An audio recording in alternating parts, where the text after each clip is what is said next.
prediction. Biggest game of the night? On the night. Definitely Wolfsburg, Manchester United. What do you think Manchester United definitely need to win? Manchester United need to win to qualify. I think Manchester United will ground this time, out. don't sit on the fence. Be bold and predict. Yes, Manchester United will ground out a result. Okay. A win. A win. Yes. It doesn't matter if they play retrogressive football or whatever. They will ground out a win. That's an issue for another day. Cosmos, I want to thank you for your time on the show. Thank you very much. It's always a pleasure having you around. We'll go on a quick break. When we come back, we allow Cosmos to go and have a rest. Olorun Moteni joins us as we take a look at what's going down in Senegal, talking about the CAF Under-23 Cup of Nations, African Championship, whichever one you want to call it. We'll talk about it. Nigeria, of course, will be in action. The quest for a ticket to next year's Olympics continues for Nigeria. So we'll be talking about that and more, all for you on Sports Tonight. Join us again. That's a weekend here, the captain of this Nigerian side, with create a few problems for this Nigerian strike force. Most definitely have an interesting tussle here today in Mbour. Fans have started to turn up in big numbers now on this Sunday evening for this Group B game. First opening debuts for these two nations. We'll go in search of their first win as the referee, Mr. Nampian Dranzing, the attempted the deflection nearly fell kindly for Mali, but it's Nigeria on the attack, using the width of the pitch now, with a couple of players coming up into the penalty area. Good acceleration, the ball comes across, surely it's going to be a goal! Nigeria have gone ahead with a back heel, and it was an absolute beauty. Junior is the man, and he manages to, from close quarters, just backheel the ball into the back of the net. Junior Ajayi Oluwafemi, the CS Sfaxian man, produces the good. Very cool head on his young shoulders. Look at that, beautifully done. And the Malian defenders couldn't do anything about that. Wonderful acceleration down that left side in the next match.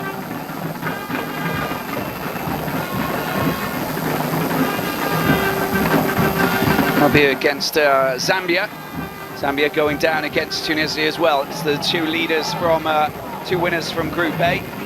Nigeria on the attack down this right side. Oh, he tries to skin his man. Finally picked up. Good opportunity. The ball comes across. Surely it's going to be goal number 2. And Nigeria have gone 2-0 up. This time the goal scored by Usman. And it was so well brought back across the face of the goal.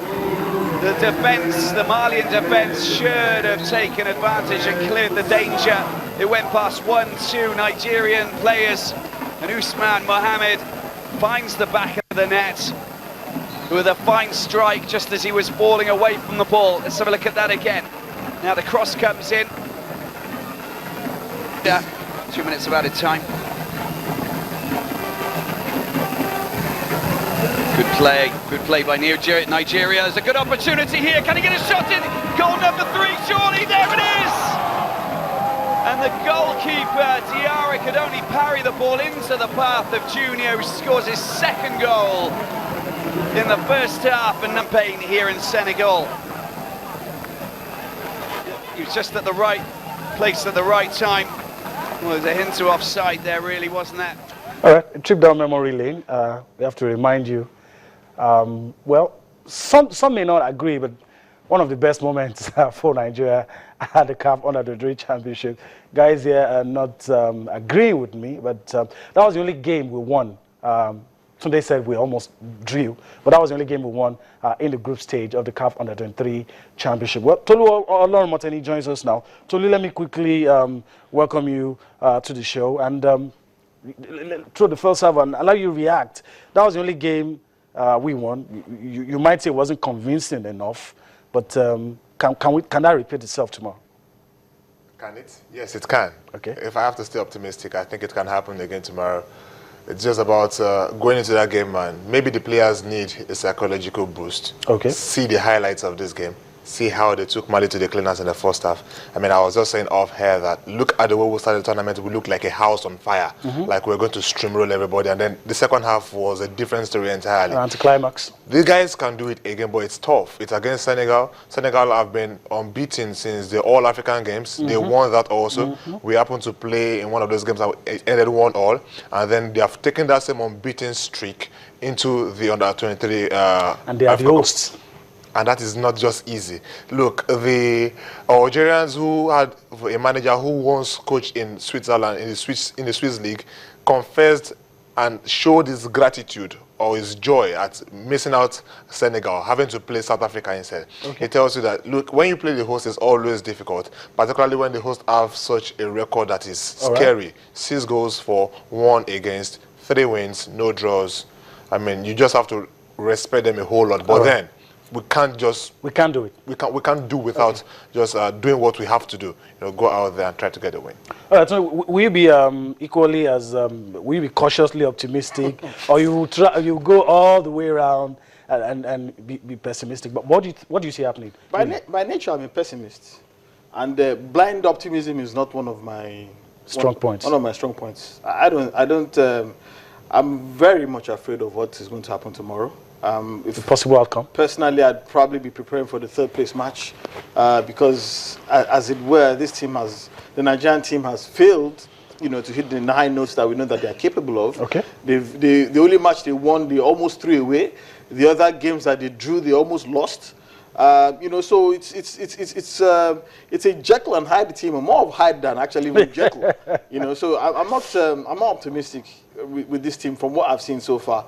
If by some miracle they manage to reorganize themselves and manage to get into those, bring the quality that we know that they are capable of. I mean, Samson is an excellent coach by Nigerian standards. He's always built competitive teams and teams who are capable of winning games convincingly. But none of our performances have been convincing. And like I've constantly maintained, this team is built in the mode of Samson himself. As a player, he was great going forward, but he was never renowned for tracking back or for tactical discipline or for defending. And that is the same thing that is wrong with this team. They've made some careless mistakes. I really hope that they can be competitive tomorrow. Competitive is open to interpretation. It could be anything. But even if they lose and lose well, I'd gladly take that and look forward towards the 3rd place match. But to be honest, I really don't see us defeating Senegal. Totally, is it just the defense?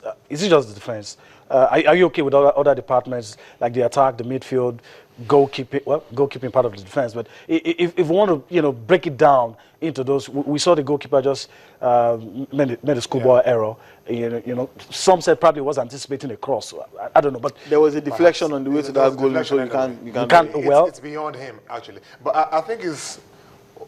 Much ado about our attack anyway. I think there's been too much said about the attack being prolific, scoring 5 goals in 2 games, really. And then we have to remind ourselves that we scored 3 of those in open play, and the other 2 were from the spot. And come to think of it, what if we didn't have those penalty kicks against the Egyptians? Although we were working towards getting the goal anyway. Was a gift, that was a blatant gift. What was the official thinking at that spot? But then I think we can't say too much about our attack. We can't say more than it really is. Look, the truth is we scored 3 goals in the first game, and that is it. We've not scored any other goal from open play from the other 2 games that we played. And we didn't even look like a team that were that strong on the attack against the Algerians. So going against the Malians, who have the meanest defense in the tournament, I think a lot more has to come into play. A lot of criticisms on Taiwo Awoniyi.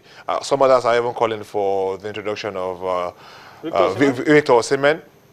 Arguable and maybe acceptable anyway, because I think he showed some spark when he came on against the Algerians. And then Junior Ajayi seems to be drifting out of the games gradually. We hope that won't repeat itself anyway. But I think our strongest point remains our attack. Our defense seems to be getting themselves back and all that, but that was against an Algerian team that was a lot more comfortable drawing the game than winning. Anyway, so they knew that a draw was also enough to take them through. So what are we going to say against an opponent that needs to win and win?